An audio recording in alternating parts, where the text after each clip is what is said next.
Olá pessoal, bom dia a todos e a todas, bom dia alunos, tutores, bom dia professores, bom dia a todos os polos que nos acompanham. E hoje nós estamos iniciando a segunda parte da quinta unidade, que é a aula 7. Então hoje nós vamos finalizar a quinta unidade. E hoje nós vamos retomar algumas aulas para que vocês possam estar acompanhando desde a primeira unidade. Vamos lá, o que hoje nós temos para estudar. Então, hoje nós temos como objetivo geral para vocês, alunos, analisar a construção capitalista. Como que é a reconstrução, de que forma ela se reconstruiu, de que forma ela cresceu e identificar. Vocês vão identificar o papel e o compromisso social dos trabalhadores da educação. Enquanto educadores, profissionais da educação, qual é o nosso papel atualmente? O que nós precisamos estar trabalhando em sala de aula para que toda a educação, toda a proposta pedagógica possa estar se consolidando no cognitivo do aluno. Refletir acerca da sociedade e educação no Brasil. O papel da escola e dos profissionais da educação. Como é que está a educação hoje no Brasil? Ela está uma educação de qualidade? O que precisa ser trabalhado para que, de fato, a educação ela esteja atendendo todas as necessidades do cidadão? Na aula anterior, nós abordamos e estudamos diversas formas de trabalho ao longo da história e como se dão as relações de trabalho atualmente. Como é que está hoje a relação de trabalho no contexto atual? Estudamos também as modificações na sociedade e na educação ocasionada pela reforma do Estado. Como também estudamos o taylorismo, o fordismo, que são formas de organização, produção industrial que revolucionaram o trabalho fábril durante o século XX.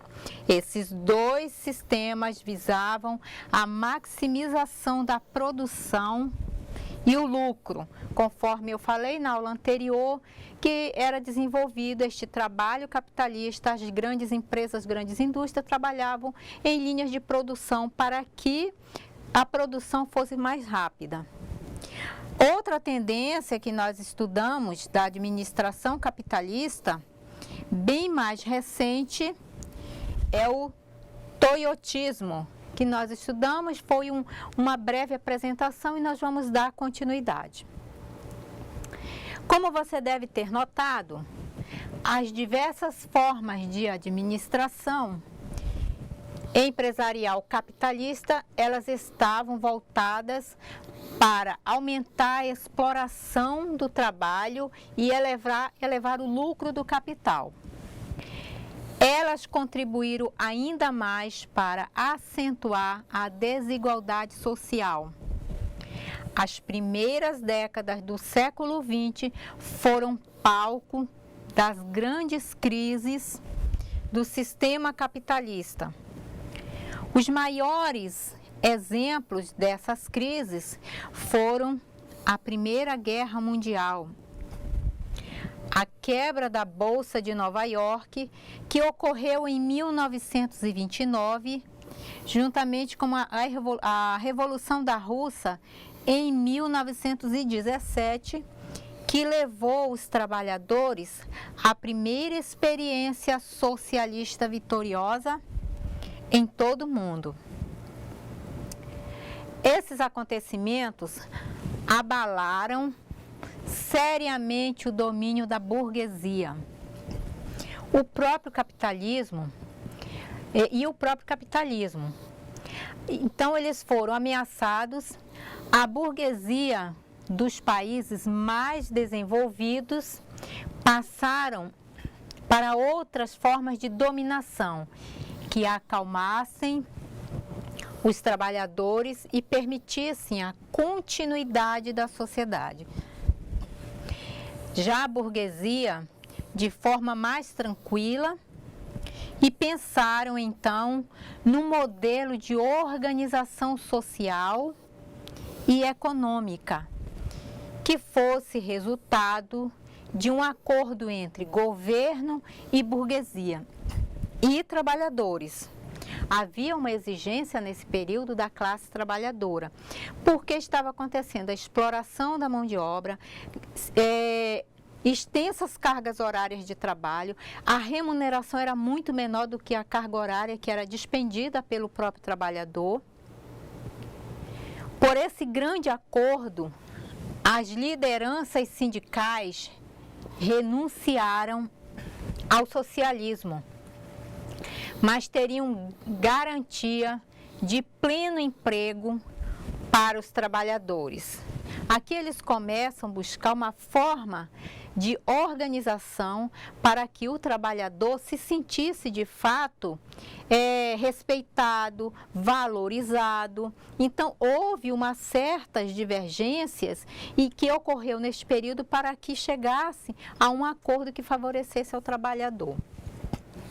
A burguesia, por sua vez, teria seus lucros reduzidos e asseguraria o crescimento econômico, mas, em compensação, receberia a garantia do funcionamento do sistema capitalista sem grandes conflitos. E caberia ao Estado redistribuir recursos financeiros à educação, à saúde, à assistência social e vários direitos do trabalhador. Nós sabemos, e nós enquanto cidadãos sabemos, que é papel do governo investir em qualidade de educação, saúde, moradia, conforme está dizendo aqui, assistência social, e amparar o cidadão, a família, porque é papel do Estado atender às necessidades do trabalhador. E nós sabemos que os impostos que são arrecadados é também para investimento na educação, na saúde e também na moradia. Esse modelo de organização social recebeu o nome de Estado de Bem-Estar Social e foi dominante nos países de economia central, na Europa e América do Norte, a partir da Segunda Guerra Mundial. A reestruturação capitalista. Os modelos de Estado de bem-estar social funcionaram com certo sucesso até a década de 1970.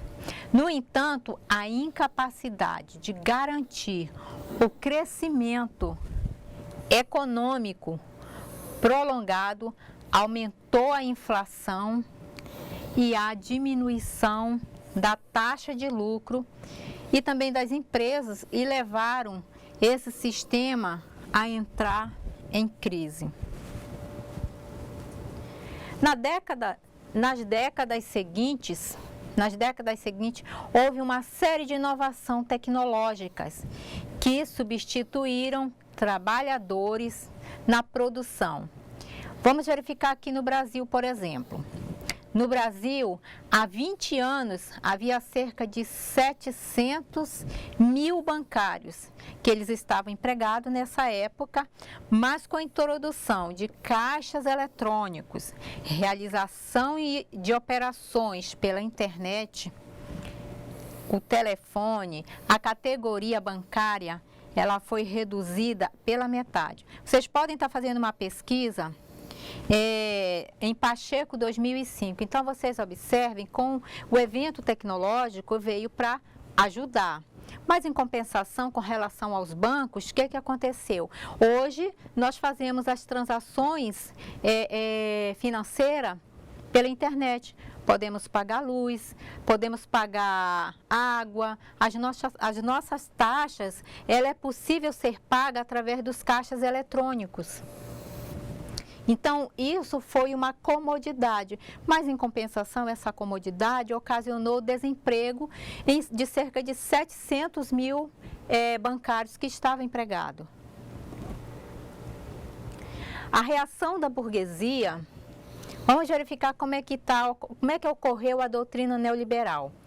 Para reverter a diminuição da lucratividade, foi adotar a chamada doutrina liberal. Vamos verificar de que forma foi essa doutrina.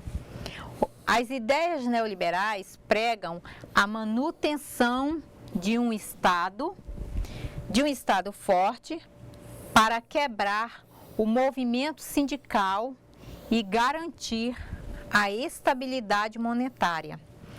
Um Estado mais rigoroso no controle dos seus gastos sociais. Um Estado tímido na intervenção econômica. As classes dominantes, elas querem, para aumentar seus lucros, reduzir os investimentos do governo que assegura os direitos sociais dos trabalhadores. Para isso, defendem que o Estado ele é ineficiente e o livre mercado que assegura o bem-estar. Então, o que a gente observa? O que está acontecendo com o governo? Ele não está conseguindo fazer esses investimentos porque ele está sofrendo pressão. Por que ele não está conseguindo atender às necessidades de uma massa que tanto precisa ser atendida com relação aos investimentos? Conforme Luiz Fernandes, existem 3 pilares fundamentais que marcam a gestão macroeconômica e social de orientação neoliberal nos países europeus, Estados Unidos, na América Latina e no leste europeu. Vamos lá verificar o primeiro. O primeiro é a privatização de uma série de empresas públicas que eram peças importantes de desenvolvimento. Esse desenvolvimento, ele era soberano. Nós sabemos que o Brasil ele tem privatizado muitas empresas, né? Então, aqui a gente observa que em outros países existem 3 pilares, né, fundamentais que marcam a gestão macroeconômica. E aqui nós observamos que o primeiro dele foi a privatização. Ou seja, o que é público torna-se privado. Por que está sendo privatizado? Né? O que está acontecendo? Está acontecendo um problema na gestão, não estão conseguindo gerenciar as grandes empresas do governo e por isso foi preciso privatizar algumas empresas. Vamos verificar o segundo. O segundo é a desregulamentação das atividades. Essas atividades econômicas e sociais baseadas na superioridade da eficiência do mercado em relação ao burocratismo estatal. O terceiro aqui é a reversão de padrões de proteção social conquistados nos estados de bem-estar social após a Segunda Guerra Mundial. Quanto à educação, saúde, habitação e seguro-desemprego para todos. Nós sabemos que a questão do seguro-desemprego existe, né? É uma lei que hoje todo trabalhador, após ele ser dispensado do seu trabalho, ele tem essa garantia de 6 meses para ele receber do seguro-desemprego. Mas existe muitos mais que precisam ser feitos para o trabalhador. Você deve ter acompanhado como o Brasil tem feito reformas no Estado que seguem essa orientação neoliberal. Até 2002, muitas empresas que eram controladas pelo governo passaram para a iniciativa privada. Existem muitos questionamentos, vocês sabem, existem grupos sociais que se reuniram para tentar impedir essas privatizações, porque eles sabem, né, que tem um reflexo na sociedade, né? Essa questão da privatização, ela nunca deixa de ser um reflexo para a sociedade. Com a privatização, observem aqui vários serviços anteriores públicos, como telecomunicações, energia elétrica e outros, foram desregulamentados, isto é, não tem mais controle do governo. E são fiscalizados de forma precária por agências regulamentadas. Será que o governo está perdendo força, vendendo as suas empresas? O que está acontecendo? Por que aos poucos nós ficamos sabendo que algumas empresas elas estão sendo privatizadas? Ao mesmo tempo, o governo federal, até recentemente, diminuiu os recursos para a saúde, para a educação e também para a assistência social. Observem aqui, fazer um breve comentário aqui com vocês. Em alguns hospitais a gente observa que as filas são grandes. Em outras instituições também, às vezes precisa fazer algum exame, demora a fazer os exames. O que está faltando? É mão de obra, é equipamento. O que está ocasionando essa falta de investimento na saúde, na educação, que são necessidades imediatas, não é para depois. A questão da educação não é para ser atendida amanhã, daqui a um mês, é imediata. Questão de saúde, a mesma coisa. Essa necessidade básica da sociedade, ela não pode ser deixada para depois, não pode ter essa morosidade. Precisa ser imediata. Reforma agrária e outros direitos sociais em que nosso país nunca foram prestados de forma digna a todos os brasileiros. Então eu peço que vocês, alunos, anotem, conversem com seus colegas, façam seus questionamentos, apresentem suas dúvidas, apresentem também no memorial o que você gostaria que fosse acrescentado. Não deixe de fazer suas anotações, porque são assuntos distintos, assunto delicado, que mexe com a nossa sociedade. Então, tudo isso que nós estamos revendo é um contexto social vigente que está acontecendo, né? E o que nós podemos estar fazendo para melhorar. No Brasil, algumas características do gerenciamento capitalista empresarial foram transportadas para a administração escolar. Uma delas é a visão do caráter neutro da escola. Será que a escola tem que ser neutra? Ou ela precisa avançar de acordo com o contexto social, as mudanças que estão acontecendo? Será que ela tem que ser neutra? Assim como Taylor defendia uma administração que beneficiasse ao mesmo tempo o patrão, o empregado, como se isso fosse possível, a administração escolar tradicional prega um saber apartidário, como se a escola também não fosse um espaço de lutas entre explorados e exploradores. Então a gente observa que o papel da escola é fazer com que o cidadão adquira conhecimento, conheça seu direito e ele possa ser um cidadão crítico, ele possa entender os direitos dele, ele possa também estar questionando as suas melhoras.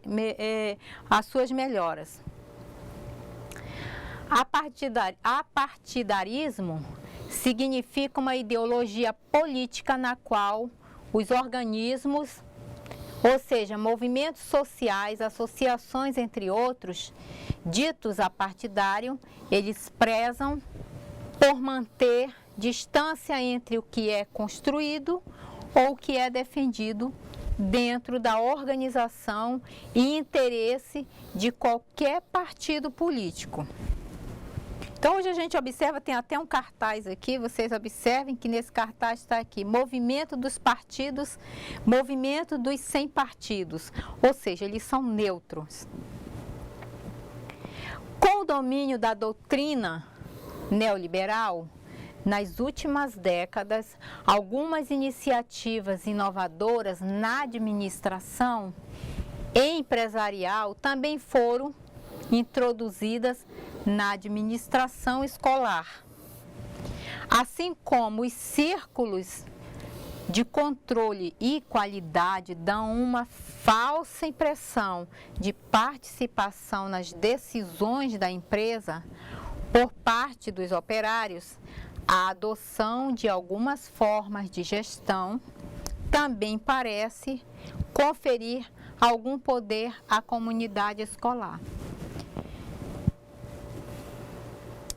Em municípios e estados, é importante que ocorra a eleição para o cargo de diretores e todos devem participar: pais, alunos, profissionais da educação. Aqui eu trouxe uma representação de como que seria. Então tem o diretor, tem a comunidade que ela precisa votar, os pais, os estudantes, funcionários e professores. Tem que haver uma eleição interna de votação, não pode ser apenas por indicação, indicar uma pessoa para gerenciar uma escola sem ele ter conhecimento pedagógico. Para gerenciar uma escola, precisa também que a comunidade, os pais, estudantes, professores, funcionários, toda a comunidade precisa escolher quem vai trabalhar na escola, quem vai gerenciar toda a gestão da escola. Não pode ser uma votação por indicação. Todos precisam estar participando. A implementação de reformas na educação ao longo da década de 1990 levou o Estado brasileiro a se distanciar de suas responsabilidades com a democratização do ensino. Medidas governamentais, quando inspiradas no modelo neoliberal, podem impossibilitar ou retardar a oferta de um ensino de qualidade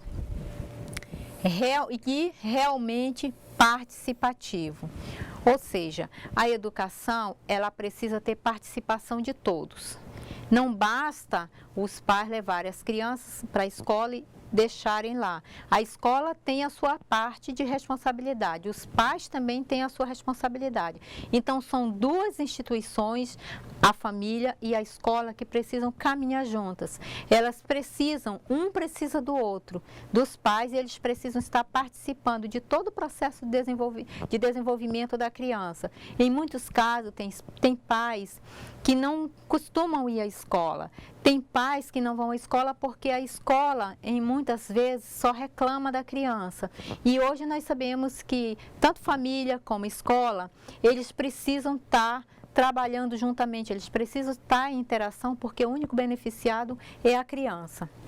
A Constituição de 1998, da LDB, Lei de Diretrizes de Base da Educação, ela determina de maneira objetiva a necessidade de implantação de processos de gestão democrática nas escolas e no sistema de ensino. Então, vocês observem que no slide anterior, eu estou mostrando que, para a votação de um diretor da gestão que vai gerenciar a escola, todos têm que participar.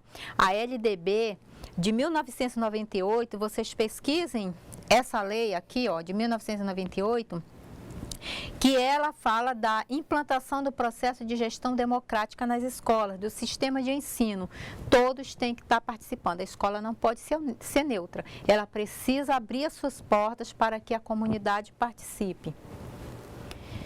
O que é gestão democrática? Vamos verificar de que forma funciona essa gestão democrática.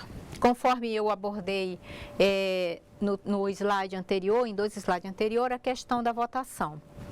É uma forma de gerir uma instituição de maneira que possibilite a participação, transparência e democracia. Esses modelos de gestão, segundo Vieira, representa um importante desafio na operacionalização de políticas de educação no cotidiano da escola. Então, vocês observem aqui que a escola, a gestão escolar, ela precisa ter essa consciência de que a escola ela é democrática, ela não é neutra, ela é democrática. Então, ela precisa favorecer essa participação e essa votação. É importante que aconteça, porque cada um vai poder escolher e não vai ter como dizer, não, ele foi indicado, então eu posso cobrar, eu votei, minha família votou, nós temos um diretor à nossa escolha. Então, nós vamos exigir também as qualidades na educação e a organização da própria gestão. As reformas neoliberais têm aumentado a distância entre pobres e ricos.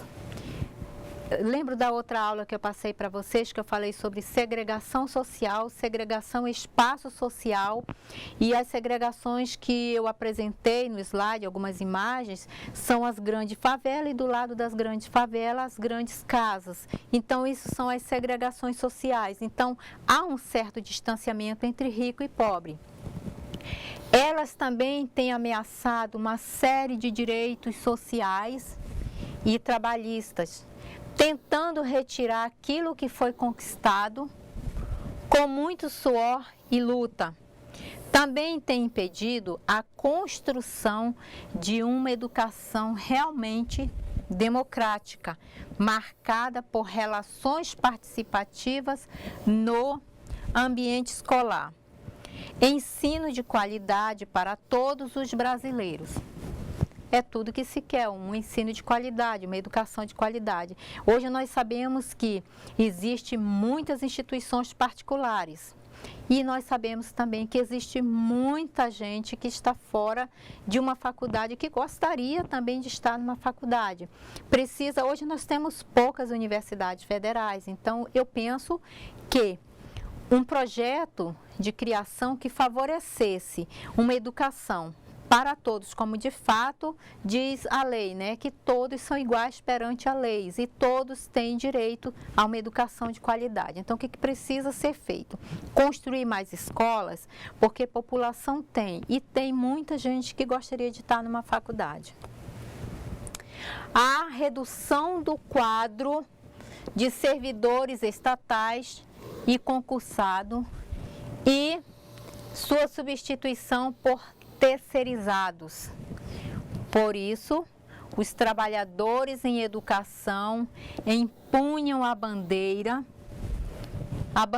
do seu reconhecimento como profissionais da educação, educadores de fato e de direito. Então, aqui nós observamos na nossa bandeira, né, aqui, ordem e progresso, né? Então, a sociedade quer ordem em tudo, em educação, em saúde, em moradia. E progresso, o trabalho, né? Precisa ter mais trabalho para que as pessoas também possam alcançar, né, as suas ascensões sociais.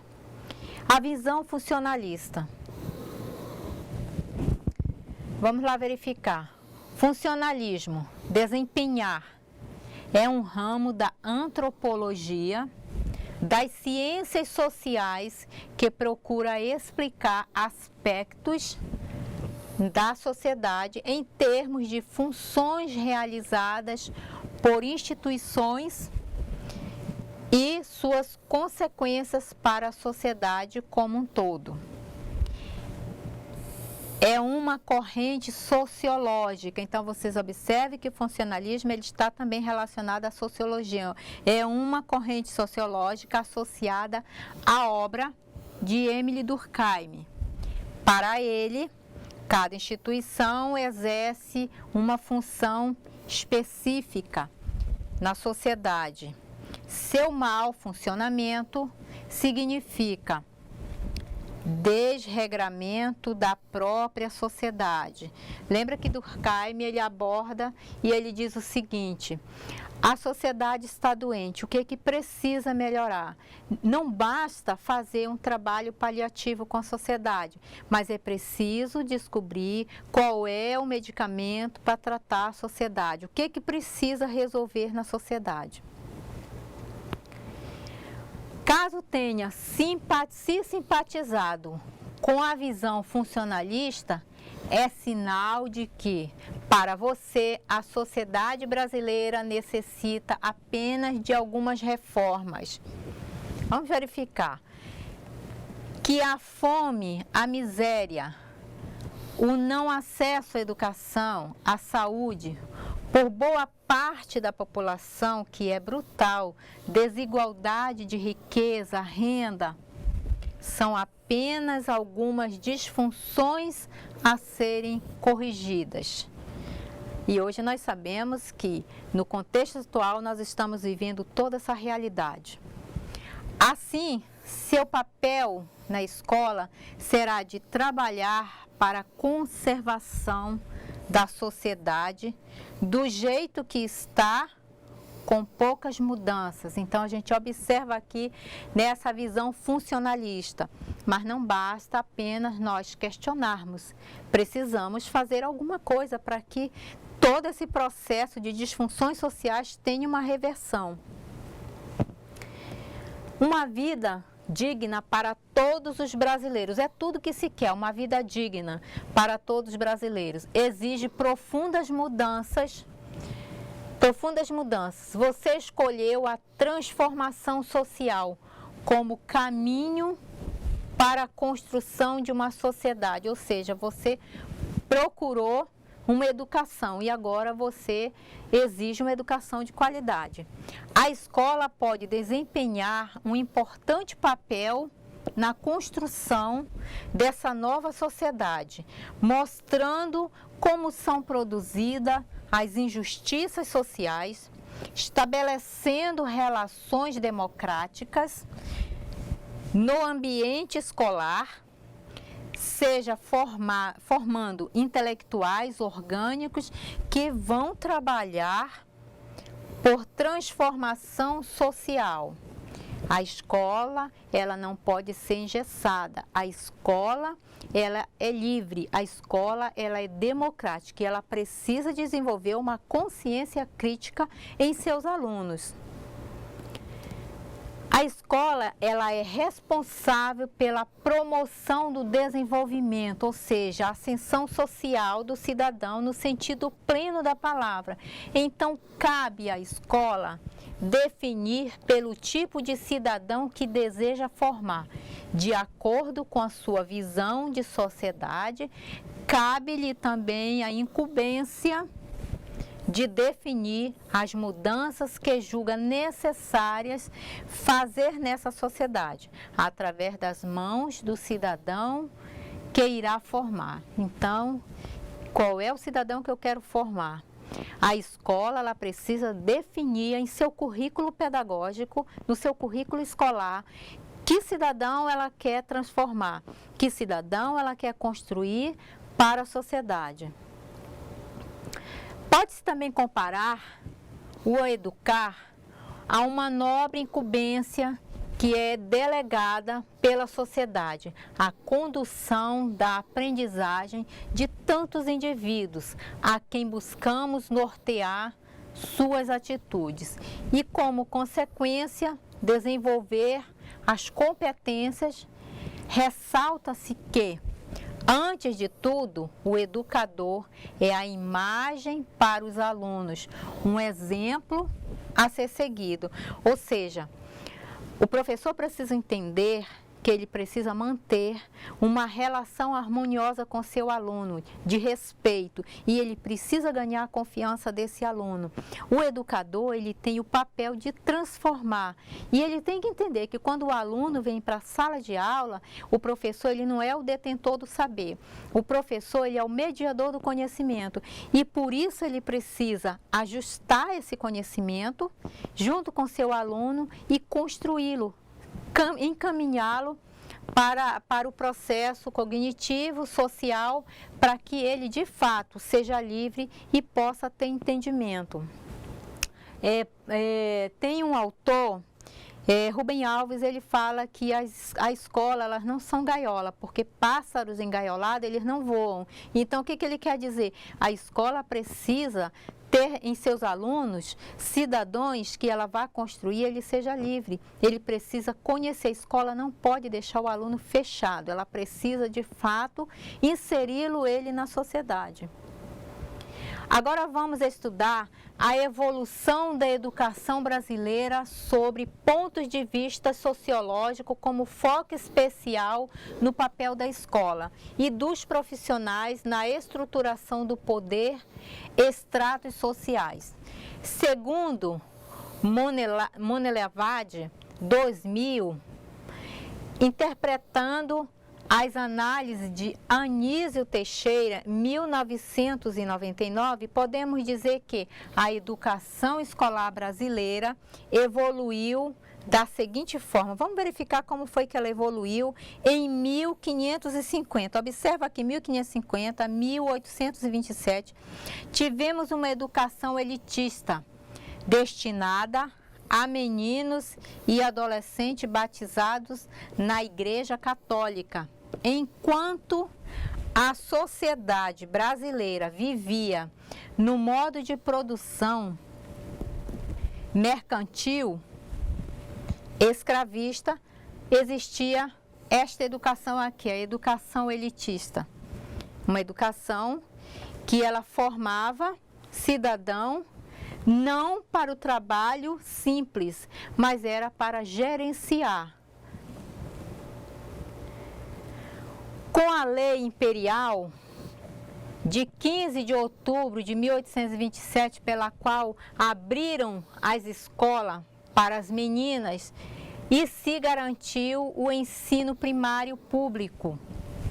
Esse ensino primário público foi para todos até a Lei 5.692, de 11 de agosto de 1971, que instituiu o ensino de primeiro grau de 8 anos, abolindo os exames de admissão, o ginásio, e tivemos a educação seletiva, enquanto se firmava o modo de produção capitalista agrário, em seguida o industrial. De 1971 até hoje, nos anos recentes, de contradições de convivência do modo de produção capitalista, avançando o fordismo e o toyotismo com forte presença do Estado, que investe na universalização da educação básica e expansão superior. Estamos construindo a educação democrática consolidada pela Constituição de 1988 e pela emenda de número 59 de 2000. E já houve uma mudança que hoje, conforme ele fala, que a educação ela passou de 8 anos e agora tem o 9º ano. Então, vocês observem que foi uma longa trajetória e hoje nós temos uma evolução bastante significativa com relação às mudanças de educação. E hoje a educação ela tem um papel definido. Ela quer construir as competências e habilidades. Não basta o aluno apenas ele aprender. Chegou na escola, estudou, e as competências e as habilidades, né? E as competências são um conjunto de conhecimento. E esse conjunto de conhecimento a escola precisa desenvolver em seu aluno. É derivado de elite, a educação elitista, nos termos sociológicos. A elite possui mais privilégios econômicos e, consequentemente, podem garantir uma educação de qualidade aos seus filhos, sendo essa elite a maioria dos ocupantes das vagas nas universidades públicas. Claro que isso aqui não é regra. Tem exceção e não é pouca. Essa classe aqui, quando fala da educação de qualidade, né, aos filhos, né, dos empresários, que eles são em maiores números nas universidades federais, mas existe exceção. Nós sabemos que tem muitos alunos aí que são pessoas que estudam bastante, que conseguem se evoluir, e ele compete também com essa educação aqui, né, para os filhos dos empresários. E a escola privada, ela avança sim, só que a educação pública também tem avançado, só que o filho do trabalhador nem sempre tem essa condição de estar numa boa educação. E por isso que surgem também essa educação de qualidade para a elite.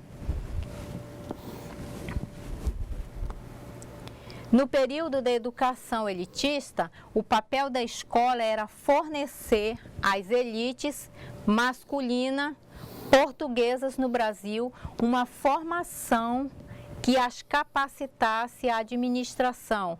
Observem aqui qual era a visão: a administração de fazenda, engenhos de açúcar, governar as capitanias, as câmaras municipais, a manipular consciência pelos sermões nas igrejas e discursos nas assembleias e nos tribunais.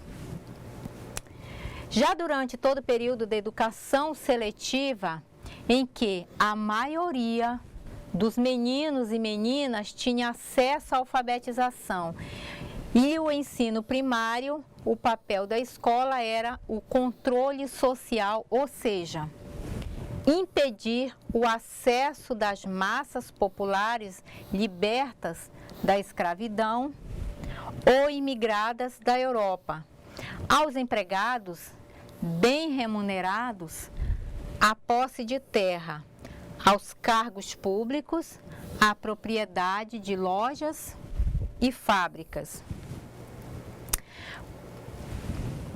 Pais e tios passaram por essa época de mobilidade social, que coincidiu em grande parte com altas taxas de desenvolvimento econômico, de migração rural e urbana, que nós falamos em aulas anteriores, que essa migração urbana fez com que a cidade crescesse e não tivesse condições de atender essa população que vinha dos campos. Em 1971 foi abolido o exame de admissão e o ensino primário estendeu-se para 8 anos, só que já ocorreu mudanças e agora o ensino que é primário, que era de 8 anos, passou a 9 anos.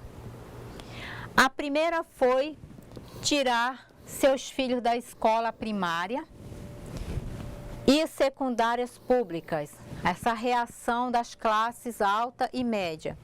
A segunda foi assegurar o acesso deles aos cursos de prestígios das universidades federais e estaduais, inventando os cursos médios profissionalizantes para pobres, propedêuticos e cursinhos pré-vestibulares para os ricos.